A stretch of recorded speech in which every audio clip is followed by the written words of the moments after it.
might be digging myself a bit of a grave with this one. Hi guys, welcome back to my channel. If you're new here, welcome. On this channel we post writing tips, unboxings, book hauls, book reviews and the occasional vlog, and today I have another writing tips video for you, and it is to answer the age-old question, why do readers hate your characters? If you haven't seen my previous videos on writing characters, I've linked them all below for you, because this is the last episode of discussing how to write characters. If you've missed things from those last videos, if you follow those last videos and those guidelines and rules, you are not likely to fall into this problem. However, if you find that people don't like your character, here are my top 10 reasons why the reader may not like your character, and you've probably hit one of them. Before we get into those 10 tips, if you like what you see, don't forget to subscribe to this channel. Your continuous support means a lot, so thank you guys so much. First of all, before we get into the 10 tips of why the readers don't like your characters, just remember it is not because your character isn't nice enough. I cannot stress this one enough. Making your character nice will not make your reader like your character. People like evil, horrible characters all the time. They don't necessarily like the nicey ones. Also bear in mind, 1 or 2 people not liking your character is nothing to worry about. Not everyone is going to relate to your character. You need people to have strong opinions about your character. If they have a strong opinion about them, then you've probably written them quite well. However, if a vast majority of your beta readers, or all of them, really don't get on with the character and don't like reading about them, not that they hate them as in as a villain and as a person, they just do not like that character, they can't relate to them, it's not gelling with them, then you need to work out why. So let's get into it. Number 1, the character's personality is not on the page. By this I mean you as the writer really know your character. You know exactly what they're going to say, exactly what they're like. You haven't maybe written that down. So you're presuming that the reader's going to know all this information about your character, but you haven't actually shown them any of it. Put this on paper. If you want to make sure that your readers are picking up the right type of personality that you want this character to come across as, then ask the beta readers after each chapter, give them a questionnaire, ask them, how do you relate to this character?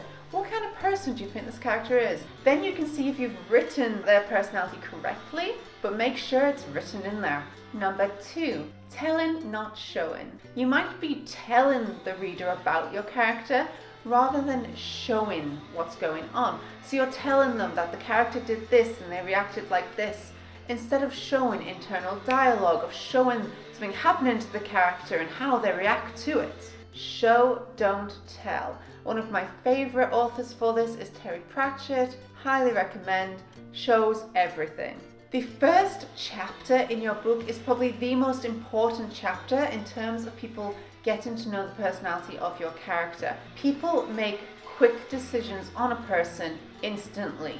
They barely have to see them to make up their mind about them. It is the same with a character in a book. So if your character's personality does not come across on the first page, that's it, it's never coming out now. Number 3, negative traits. You're showing negative traits of a character without going into why. Your character needs motives, and these motives will make them relatable. Number 4, character wants. Your character needs to want something. Like in my strong characters video of how a plot must have a want and a need, your character has to have a goal. If they don't have a goal, they're just someone floating around in limbo. Number 5, problems. Once your character wants something, there needs to be obstacles in their way preventing them from getting it. If there's no obstacle, there is no story. These can be internal obstacles, external obstacles, whatever they are. Your character cannot just go, I want £10,000. Bank £10,000, thank you. That's not a story. They need to go, I want £10,000. I have no money in my account. How am I going to get £10,000? I'm going to try this scheme. Oh, that went shit. I'm going to go to this one.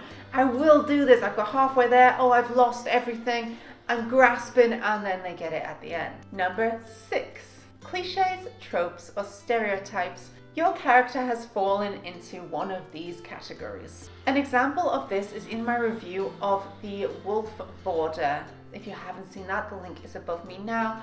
I really just could not get on with the protagonist, and the reason for that was because they were written as the stereotypical, cliched strong female character, where they are a woman who, for whatever reason, has zero emotions and therefore is really strong and independent because they don't feel pain, they don't feel love, they don't care about anyone, they just use people, and that's great. Basically, bollocks.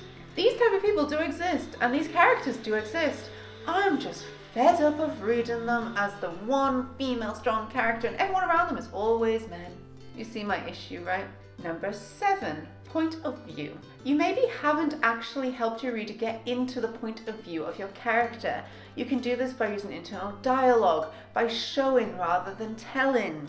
Use the senses. We have 5 different senses. Use them in various forms and ways. If you don't know about writing using the 5 senses, I have done a video on this. The link is above and below me now. Number 8, you've written the character without planning. This one can go either way. There are gardeners and there are architects, or pantsers and plotters. I have done a video reviewing these 2 types of writers. That link is above and below me now, but ultimately we're all on a spectrum. However, as I said in that video, if you are a gardener or a pantser, you must be prepared to fully edit that book before anyone reads it. To be honest, as an architect or a planner, you must also be prepared to rewrite that book. The first draft is never the one you want to show people. However, if you're a pantser, you're going to need to do a bit more of this than the plotter, because if you haven't plotted out your character, then you're just learning their personality, which means it's going to be very wishy-washy. You need it to be solid for the reader. So write it by all means, but then reread it, pick out who your character is, and then rewrite it with that in your mind. Otherwise, your character will not make sense, they will not be coherent or have a character arc, and your reader will ultimately not relate to them. Number 9, self-insert. Do not put yourself in the book. By this, I don't mean literally writing you. I mean that you could be coming out of your character, and the reader can pick up on this. You are the author, not the character. Your narrative voice should be in the book, but not you. If you put yourself into the character, like having the same personality traits of your character, there's nothing wrong with that to some extent. However, you are going to be trying to perfect them like you want to perfect yourself. You can't write the perfect character. You cannot be the perfect person. Just get out of there. Get out of the character. And number 10, your cast. Your cast is perhaps not diverse enough. Readers come in all shapes and sizes. And likewise should your characters.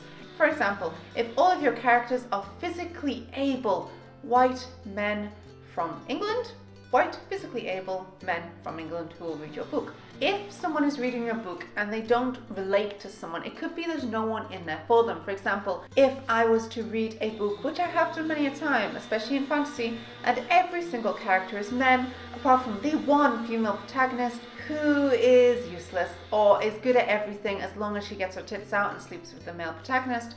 As you can see, I hate that woman.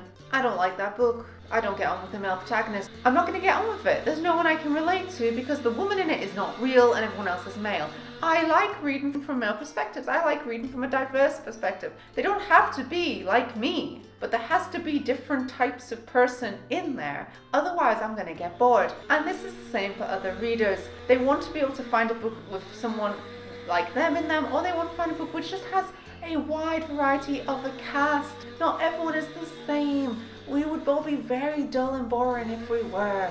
And that's it for my 10 top tips on why your readers hate your characters. It's okay if you've done one of these 10 things. It's how we learn. You have to make mistakes in order to become a better writer. So if you have made a mistake and you've had feedback and people hate your character, you've watched these videos and gone, oh, I'm number 5.